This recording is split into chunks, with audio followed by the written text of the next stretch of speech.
Peace. Quickly. Think fast.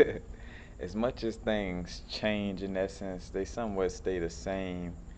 And I'm thinking about the way we are vessels and the way musicians allow for the spirit to move through them, and a lot of their personas and their aliases and all this kind of flows through spirit. Because I was sitting here listening to Gangstar, familiar with Guru from Gangstar, and I thought about like how they took the word and broke it down to gang and but star, most importantly. And I thought about like how even in our lost times, as melanated people, we still had an idea of of our true soulful identity. You know what I'm saying?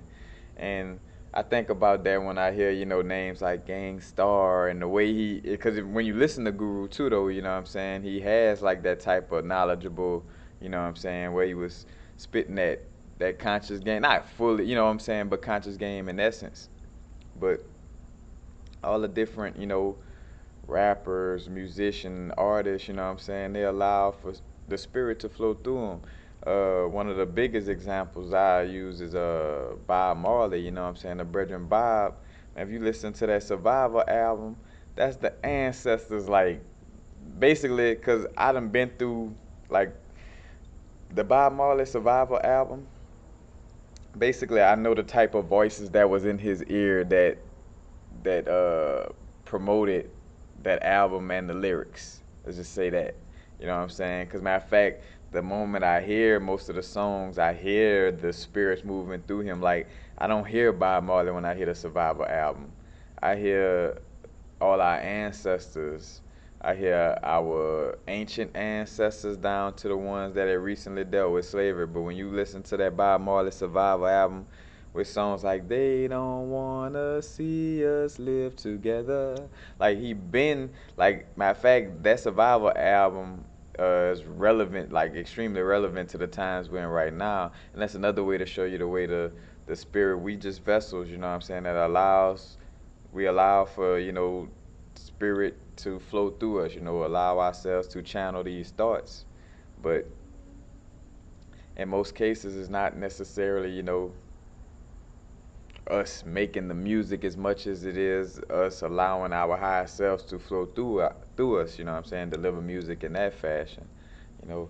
But also I thought about how, how the times changing with that, where, like back in the day, say for instance with Gangstar, where, even though the Brethren was conscious, his music was still a little rough, you know what I'm saying, in essence.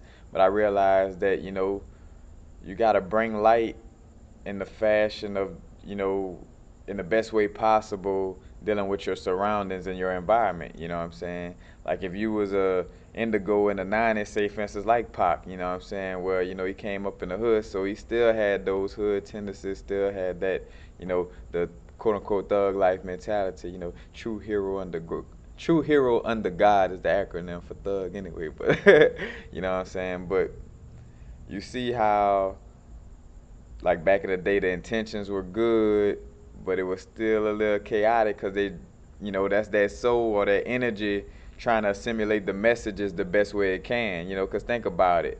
Think about, like, say for instance, like reason why the Egyptians and all the ancient ancestors assimilated the messages, more clearly and differently, because they were extremely healthier. They wasn't dealing with post-traumatic stress from slavery. It was a different situation.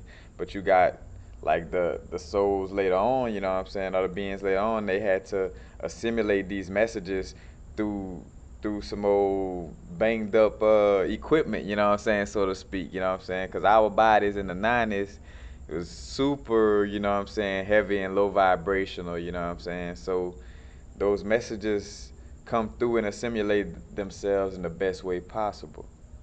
And I also thought about something separate from music, dealing with like being a shaman, and I thought about how it's a new age and we're becoming almost like in a cartoonish matter, like where we living in the future, but it's still gonna have that past aspect, future past, but like where we're gonna be like shamans and stuff of the ancient and like on an indigenous level, but we in a concrete jungle. Plus we have technology, so we're gonna be a little different to our approaches. And I thought about that as being somebody that connects to spirit. I'm like, I'm not gonna exactly be like straight up like a shaman, because I thought about like the places I hang out around, the people I'm around. I'm like, I really am like a modern day shaman where I could kind of be around anybody but still command that the spirit be respected, not only within myself but within the other people who's not respecting their own spirit. And just, you know what I'm saying, like, I'm just that voice of spirit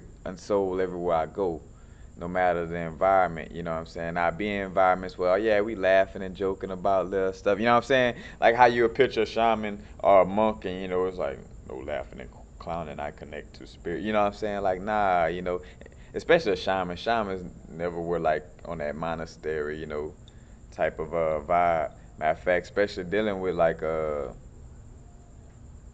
you're dealing with voodoo and uh Yoruba, things of this nature, those people, matter of fact, dealing with the energy of gay day, you know what I'm saying? I've seen Lawa who, curses and make dirty jokes and gestures, you know what I'm saying? Like, a shaman got to connect with those type of spirits, so you can't really hold yourself to that monk-like status anyway, you know what I'm saying?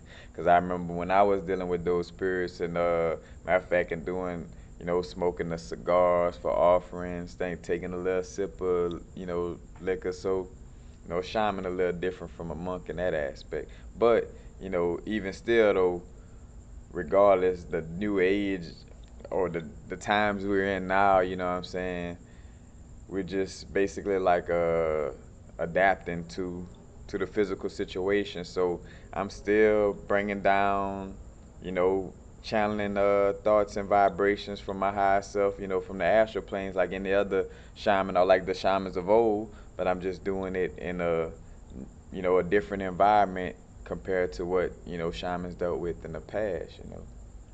But as much as things change, they stay the same.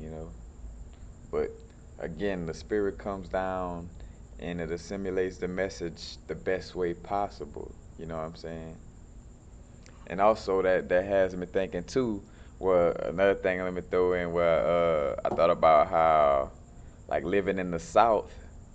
You know what I'm saying? Like I'm from Louisiana, but living in that southern country, that country lifestyle, that things are slower, which they clown us for that and stuff too. But I say it's a blessing in the essence of that. When I think about the South, and two, when I think about just rural areas, that country mind frame and that, how can I say, the vibration of the people that's from the country compared to the people that's from the city, you know, being from the South or from the rural areas, you know what I'm saying? In essence, like those areas give off the vibe of like Eastern civilization, if that makes sense. You know how, we always talk about like the Eastern medicine and ways of spirituality are more closer to the true things. As a matter of fact, in the Eastern civilization, they practice, less is more, you know what I'm saying? Like, matter of fact, that's where you got more monasteries and more people, meditating in the mountains, things of this nature.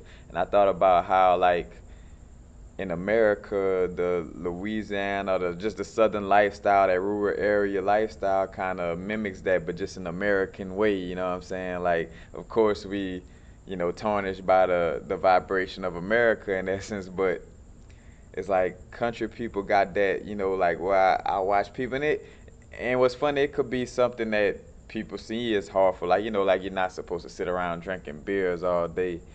And yeah, that person who sit down and just chill and they live a little simple life, or just probably like eating some of the same things, or just go chill outside and listen to the birds, that pretty simple stuff that they get called, oh, you country, you slow, but that's actually bringing them closer to source in nature. Because what I realized on my spiritual growth, the book smarts of spirituality is not true spirituality. So no matter how many books you read on chakras, how many books, because I noticed that the difference between the city people where they got like the knowledge, way more than a southern person. Matter of fact, like we damn near in the dark when it comes to knowing about the occult and OTO and all the esoteric knowledge on this level to a certain extent, like because New Orleans and voodoo kind of keep us connected on that level. But for the most part, things are a little slower on the informational side. But then on the true spirituality side, because true spirituality is not about having an identity, it's not about worrying about, you know, the fast life and I gotta hustle to survive type of, what I'm saying, is a little slower, a little more humble, what I'm saying, a little more appreciative of the simple things, what I'm saying.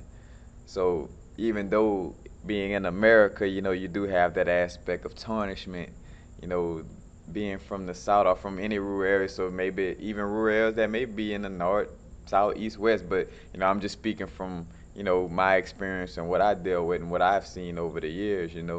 But, people from the rural areas just got like that, and like I say, kind of because even in the ignorance, it's like a childlike, soulful ignorance, like, well, even though, because it reminded me of Bobby Hemmett when he was like, that's my people, like, regardless of their flaws and stuff like that, or how ignorant they may be to whatever. Nah, it's like, man, I love my people, regardless, and you just feel that,